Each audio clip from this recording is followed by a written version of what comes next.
Alunos do primeiro ano, vamos encerrar o PET 5, final do mês de outubro, né?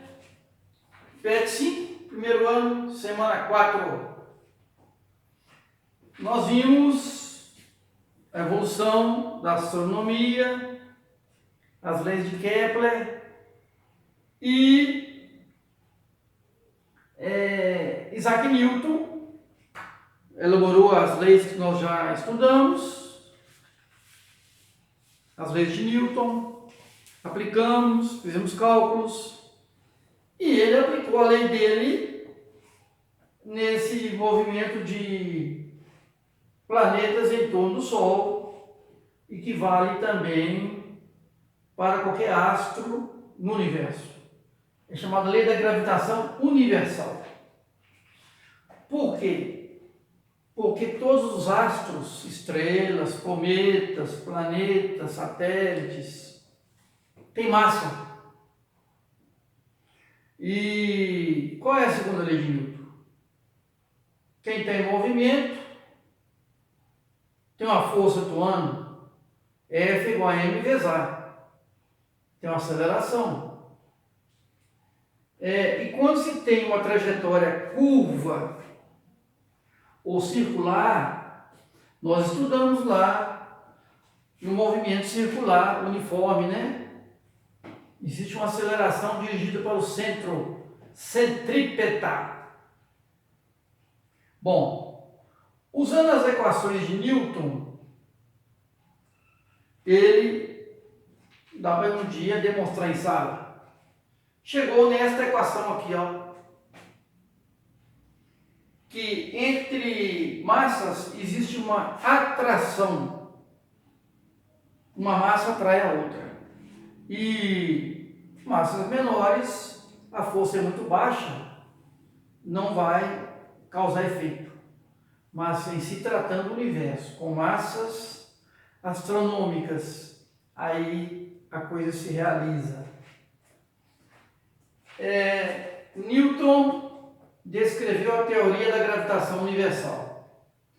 Há uma força centrípeta dirigida para o centro, que mantém o movimento dos planetas. Então o Sol está aqui, eu tenho um planeta qualquer ali. Terceira lei de Newton: se o Sol atrai o planeta atrai o Sol, com a força de mesma intensidade, mesma direção, sentido contrário.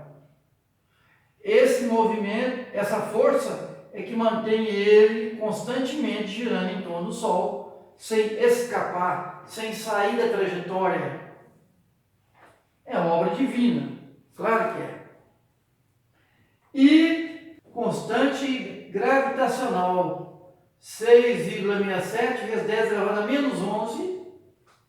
Se eu for tirar esse G aqui, fica Newton, distância ao quadrado, metro vezes metro, metro ao quadrado, Newton vezes metro ao quadrado, Newton vezes metro ao quadrado. Se eu vou calcular o G, vai descer as duas massas.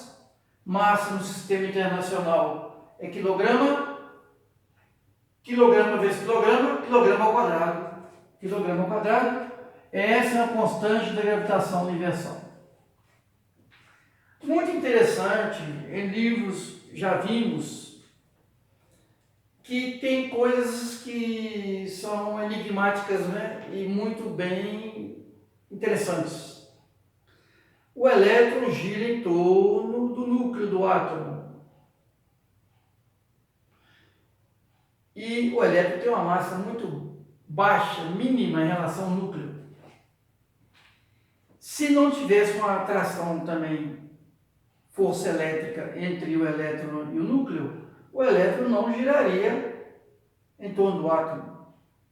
Tanto que na eletricidade, os elétrons mais livres, mais longe do núcleo, mais afastados, a distâncias maiores, são mínimas, mas mais afastados, esses elétrons podem, em metais, conduzir a eletricidade. Note bem que essa equação é idêntica à equação entre a atração do elétron com o núcleo do átomo. Lá vai entrar uma outra constante, aqui é constante gravitacional. Lá entra constante eletrostática, carga do elétron, carga do próton, que está dentro do núcleo, que atrai o elétron, que são cargas opostas, e distância ao quadrado. A mesma equação que rege o movimento de elétrons em átomos é a equação que rege o movimento de tudo que existe no universo em movimento aí. Se tem uma outra estrela com outros planetas girando em torno dela, é outro sistema solar, se for estrela. Se tiver corpos celestiais girando em torno de um outro corpo parado não, ele está girando, mas fixo, também vale essa lei de Newton, porque ela é universal. Então, é muito bacana, já houve até comparação de quanto que vale a força entre a Terra e a Lua, comparada com a força entre um elétron e um próton. Bacana. Bom, essa lei vale então para todos os planetas. Sim, porque os planetas têm massas enormes. Em livros de física, nós temos lá todos os dados de muita coisa do universo. Massa do Sol, massa da Terra, massa da Lua, distância Terra-Lua, distância Terra-Sol, quando a Terra está mais próxima do Sol, que é o periélio, distância até o afélio. Bom, dados são dados que estão nos livros. Essa é a lei da gravitação universal que Newton montou utilizando os conhecimentos de Kepler. A partir disso, usando os cálculos físicos, é possível um foguete lançar um satélite aqui da Terra, ter uma distância aqui do satélite chamado raio de sua órbita. A velocidade para um satélite orbitar em torno da Terra, normalmente são os satélites estacionários, gira junto com a Terra, né? Se um dia, por exemplo, tiver uma tardinha aí, e quem gosta de astronomia sabe que vai passar um satélite em cima de Itabira, tem um bom telescópio que ele gira junto com o movimento da Terra, para ele não deslocar. Ele pode ver o satélite lá. É como se o satélite estivesse estacionário, ele gira junto com a Terra. E anos atrás passou em cima de Itabira o Hubble, o maior telescópio, né? Já está ficando ultrapassado, vão lançar outros, aqui em Itabira, e alguns astrônomos aqui com celular filmaram ele passando aqui em cima de Itabira.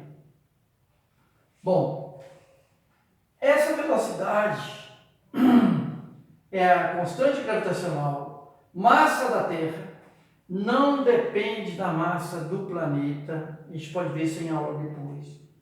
Desculpa, não depende da massa do satélite, é massa da Terra e raio da órbita.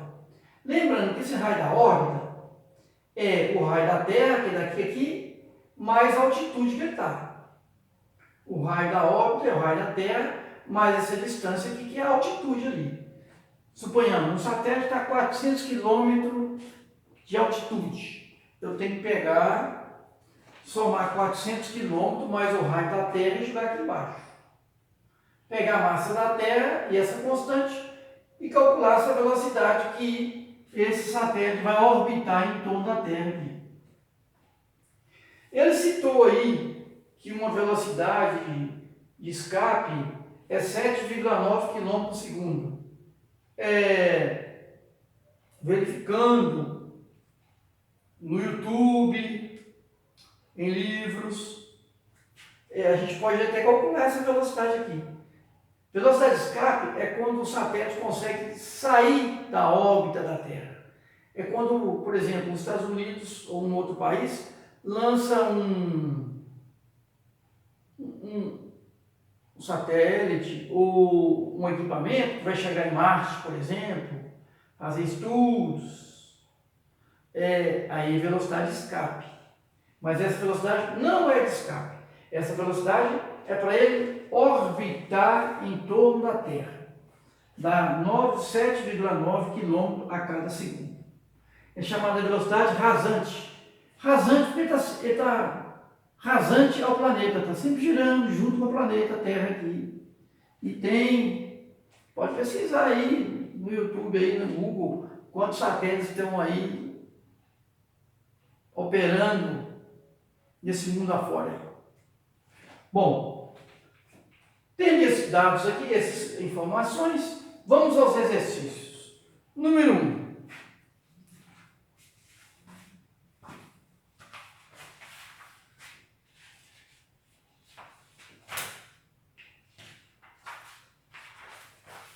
Número 1. Ele é muito direto porque foi da aula anterior. Considerando as leis e conceitos da gravitação, é correto afirmar que é a letra A. De acordo com as leis de Kepler que nós vimos, os planetas descrevem órbitas elípticas em torno do Sol, sendo que o Sol ocupa um dos focos da elipse. Letra A. São só 3 exercícios. Número 2. Marque a opção que descreve o valor da velocidade horizontal que um satélite de comunicação deve ter lançado para entrar em órbita a partir da superfície da Terra. Sobe, está citando a apostila aí, tem que vencer a atração gravitacional da Terra, em uma certa altitude, e foi citado aí que era a velocidade de escape, mas não é. Esse satélite vai orbitar, vai girando junto com a Terra um tempo, daqui a um tempo ele vai estragar e vai cair, vai desmanchar, colocar um pedaço algum cano da Terra aí, né? Bom, nós vimos que se está girando, tem o que ele disse ali, ó, força centrípeta. Se tem força centrípeta, segundo a lei de Newton, força ma, ele tem uma aceleração centrípeta dirigida para o centro. Está girando aqui, está girando aqui. Com qual velocidade que ele consegue girar? Com essa aqui, ó, que é a velocidade rasante, não é de escape, não é para sair. Não é para sair da órbita da Terra. 7,9, letra B de bola. Último exercício. Dou uma paradinha ali, apago, resolvo ele ali e terminamos a semana 4. Só um segundinho.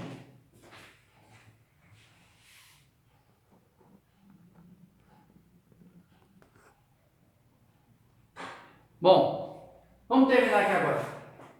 Questão 3. Diz o seguinte: tem um cometa que está passando perto do Sol. Lógico que os dois têm massa, vão sofrer uma força de atração gravitacional. A força, chamei de força 1, pela lei de Newton, constante gravitacional, massa do Sol, massa do cometa, distância ao quadrado. Está aqui o Sol, o cometa, com sua velocidade e sua distância ali até o centro do Sol. A pergunta é: quanto que passa a valer a força se a distância diminuir a metade? Olha, a força é diretamente proporcional com a massa. Quando aumentar a massa, aumenta a força. Mas é inversamente proporcional com o quadrado da distância. Quanto mais aumentar a distância, menor é a força. E quanto menor a distância, maior é a força. Como eu vou diminuir a distância, a força vai aumentar. Se fosse uma questão de marcar, jamais você marcaria uma força maior do que essa aqui. Agora, fazendo o cálculo, é um cálculo algébrico, né? Que é muito comum em vestibulares, você usar letras, álgebra. Vamos lá.